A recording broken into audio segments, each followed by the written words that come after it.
Hello everyone, it's Dakota and welcome back to another Pioneer video. And just like Modern, I really wasn't finding any Pioneer decks that I had any genuine interest in covering. We kind of went over a lot of them here recently, and I was just going to do something completely different, which I'll probably end up doing hopefully later this week as I kind of finalize my script and everything. But I did find a deck that I really enjoyed that I wanted to go over a lot sooner. Kind of forgot about it because the deck I think fell out of popularity, but has kind of resurfaced, at least I think resurfaced, and is a deck that's worth looking at because it is kind of a fun alternative to some of the other like combo-based strategies and hyper-aggressive decks that we see in the format. So today we're going to be taking a look at Gruul mid-range for the Pioneer format and just kind of seeing what it's all about, checking it out because I think the deck's really cool and does something pretty interesting, honestly. So let's go ahead and take a look at the deck. So here we have the Gruul mid-range deck piloted by Akebian. Hope I'm saying that right. They took it to a 5-0 finish in a Pioneer League on December 5th of this year.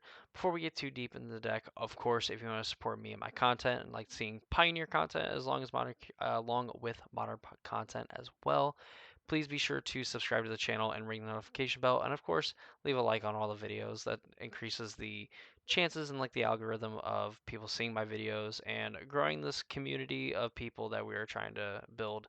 I love it when people subscribe to the channel just because it knows that people are watching videos that I'm putting out and makes me inspired to kind of try to put out more content whenever possible.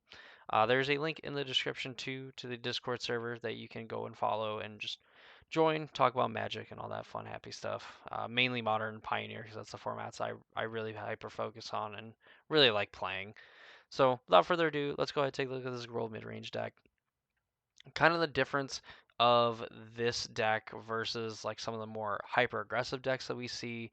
Of course, it is a Elvish Mystic deck, Land of War Elf deck, but it uses that mana in a different way. We're used to seeing like Mono Green, who's basically using it for like the devotion, plus the mana to just make a ton of mana by like turn 3 and turn 4 and hope to just kind of go infinite, or just put so many big permanent and game objects into play that it's very hard for your opponent to actually beat it.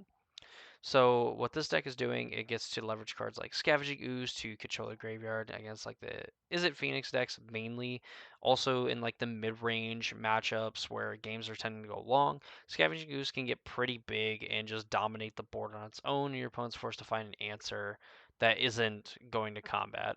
So Scavenging Ooze can be a pretty big player. Also just going to get key cards in the graveyard as well. Scavenging Ooze just doing a little bit of everything.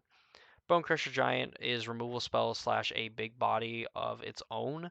Being a 4/3, it has the wonderful power of being able to crew both the vehicles this deck plays, which we will get to here in a second. Lovestruck Beast, being a 3 mana 5/5, is very, very good on rate, and of course, getting 2 played on turn 1 to create a human. Also, the fact that it needs a 1/1 to be able to attack means that like playing an Elvish Mystic or a Land War Elf on turn 1 means you can play a turn 2 Lovestruck Beast and be able to attack with it on turn 3 more than likely, because your opponent is probably going to try pretty hard to get rid of the Lovestruck Beast over the Elves unless they are able to just flat out get rid of the Elf, but that doesn't protect them for long against the Lovestruck Beast. And the fact that this thing doesn't need to provide offense, it just has to provide its power to crew again said vehicles that are played in the deck is just good enough on its own. So the fact that it can play defense and it can crew to have the other vehicles and stuff get aggressive is pretty nice. We also have 4 Reckless Stormseeker on the front half, the Daybound side. At the beginning of combat on your turn, target creature control gets +1/+0 in haste, and when it is on the Nightbound side, the creatures get 2/0 trample and haste until end of turn. Obviously, the back half of this card is the best half of it. The fact that you get to make one of your creatures a lot bigger, 2 power instead of 1, and also getting trample along with haste means that you can play a Bone Crusher or Lovestruck Beast on that turn, and then Reckless Stormseeker on the same turn will get to give it 2/0 in haste and trample and just beat your opponent for a million just about every turn. This also works too with the other vehicles in Sky Sovereign, Iska's Chariot. Iska's Chariot, we all know and love it. It makes 2 cats when it comes into play. When it attacks, you create a token that's a copy of a token that you control. A lot of the time it is going to be cat tokens because they are bigger. You can copy the human tokens that are made by Lovestruck Beast to ensure that your Lovestruck Beast will get to continue to attack. And of course the Sokens and Crucible Defiance tokens, but mainly you want to copy the kitties. I don't believe a Crone Ward actually makes tokens. I don't know what this card even does, to be honest with you.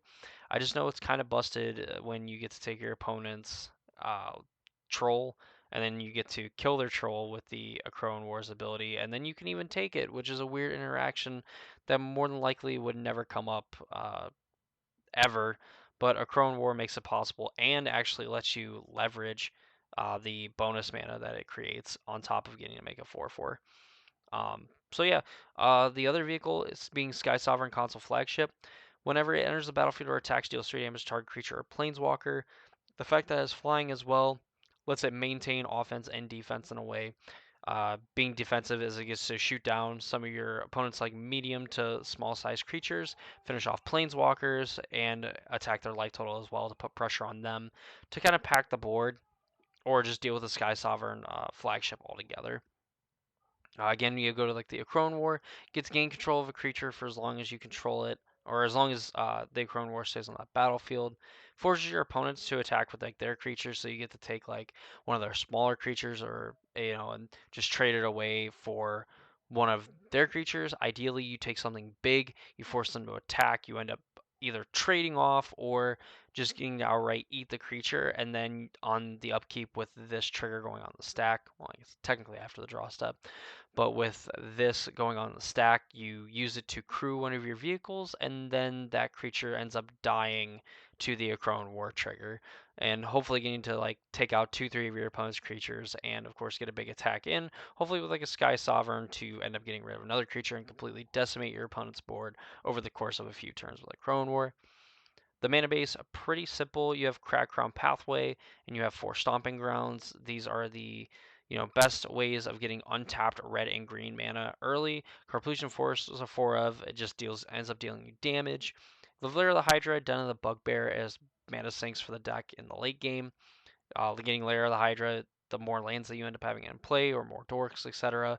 You can just make a giant Lair of the Hydra, and getting to pair it with the back half of a Reckless Stormseeker / Stormcharge Slasher, it can get pretty big and just trample over what your opponent has done to the Bugbear. Sort of kind of the same thing, but realistically, just getting to make 1/1s every turn. You have 4 Mutavault that can also be very aggressive and probably pushing the limits of colorless mana that you can have in the deck. We went over the Sokenzen, but you have one of this card, and you have 2 Boseiju, being able to interact with your opponent's vehicles and the like, getting to deal with like Pithing Needles, getting to deal with just problematic lands and enchantments. Boseiju giving you a little bit of game against the Lotus Field combo decks and the sword. So, pretty simple mana base, I would say, for the most part. You have just a few basics in here. You have the Mutavaults where you can continue to be aggressive. You have the Crucible and the Boseiju to basically have a little bit of utility in your lands, and pretty good mana between the 4 Stomping Ground, the Carplusion Force, and the 4 Crack Ground Pathway. Sideboard, you have Rending Volleys to deal with the annoying white and blue creatures, like from the Izzet Phoenix deck. You have a Shaper Sanctuary to basically punish your opponent for targeting your stuff by getting to draw cards afterwards, which makes it really easy to gas back up once you've kind of dumped your hand onto the battlefield, playing all of these things, getting ahead on mana with the Llanowar Elves and the Elvish Mystics, only to then have your opponent like take them out and you get to draw 1, 2, 3 cards a turn, given whatever they could be doing. Outland Liberator, same as a Daybound, Nightbound creature. You can pay 1 on the front half to destroy target artifact or enchantment. And you have to sacrifice the Outland Liberator. Has the same exact thing on the back, except now when it attacks, you can destroy an artifact creature the defending player controls. And it's a 2/2 for 2, ends up being a 3/3, hopefully for 2. Is very good. It's just very powerful for the rate and gives you the option to blow up 2 enchantments if you're able to attack with it, or artifacts in the same turn. You have another Scavenging Ooze because it just kind of hoses the graveyard-based decks, and some of the decks that want to play these longer games, Scavenging Ooze can help you equalize by gaining life or eating creatures, and of course getting bigger in those cases as well to gum up the ground and make it very hard for your opponent to get in. Unlicensed Hearse, another card that can mess with the graveyard, ends up getting super big. That again, when paired with Reckless Stormseeker, just makes it like a giant, an 8/8 Unlicensed Hearse ends up being a 10/8 trampler with haste, and your opponent has to put so many resources into stopping it. Plus the fact that you have also taken a bunch of, I'm sure, useful cards from their graveyard. Unlicensed Hearse ends up becoming just a complete hoser for some of those decks. You have Arlen, the Pax Hope, a Daybound, Nightbound, a Planeswalker that has a bunch of abilities, can make some 2/2 green wolves, add mana, become a 5/5, and also just get super aggressive. It also has this neat +1 on the Daybound side, where until your next turn, you can cast creatures though they add flash, and each creature enters the battlefield with an additional +1/+1 counter on it. And for good measure, we have 3 Embercleave in the sideboard because we hashtag believe in the cleave. This card has been just absolutely wrecking people. It's a card that is, a complete blowout where if your opponent is not expecting an Embercleave and they block in a certain way, you can just kill them. And if they are expecting an Embercleave, they end up getting blown out by Embercleave. It's a lose-lose situation. It's a card that does create some pretty toxic play patterns, in my opinion, if, your opponent knows that it's coming or if they don't know it's coming. And the fact that it gets to stick around, it equips for 3. It's a bunch of own problems, But when you're the one playing it, it's pretty awesome. And that's the Gruul mid-range deck for Pioneer. All in all, the deck goes big and it sends your opponent home. Stormseeker is probably easily one of your best cards in the deck, alongside like the East Coast Chariots and the Sky Sovereign flagship consoles. And the fact that this is probably one of the better Lovestruck Beast / Bone Crusher Giant decks that you can be playing, and your Elvish Mystics and Llanowar Elves do become pretty. They become pretty threatening with a Reckless Stormseeker in play, and even like the Aggro War is kind of a blowout too against some of your opponent's cards. But of course, let me know in the comments what you think of this deck, if it's a deck that you think is worth trying out. Maybe you think it's bad. Whatever the case is, let me know in the comments of this video. Of course, leave a like if you enjoyed the video, and consider subscribing to the channel if you want to see more videos like this, more Pioneer content, modern content, etc., so on and so forth.